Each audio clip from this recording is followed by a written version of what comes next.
It was a big weekend for the Vancouver Canucks at the NHL entry draft in Dallas, and they got Quinn Hughes. But how did day two go, Jason? I think it was, it was okay. It was kind of, I think, a little bit of a letdown after Hughes just because he's such a big marquee name, potential game changer heading down the line. I don't think any of their other 5 picks you forecast in this lineup anytime soon. The weekend got off to a great start, but here we are at the end of the weekend. They still have all of their veterans. They didn't add any more draft picks, and they still have all the same holes that they had when this weekend started. All right, so let's put the draft out of the way now, and let's look ahead to free agency. And the courting period begins Monday, 5 days to kind of start negotiating with free agents. Do you expect the Vancouver Canucks to be busy in this regard, or with so many young players in the system, is this a chance for them to kind of maybe just let them grow?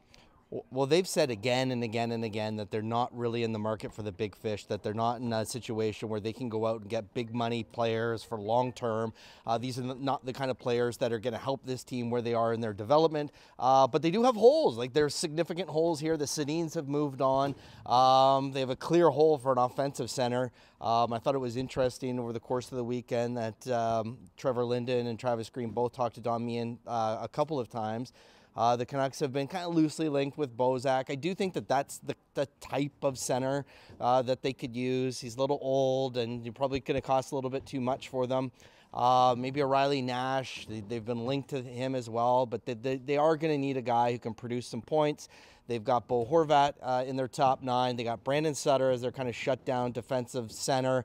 And here they have their big star #1 draft pick from last year, Elias Pettersson, coming in, going to be in the lineup, expected to start the wing, but we just don't know who he's going to play with yet.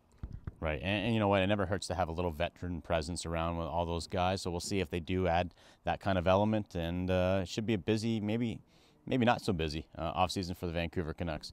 For Post Media News, I'm Michael Trikos. This is Jason Botchford.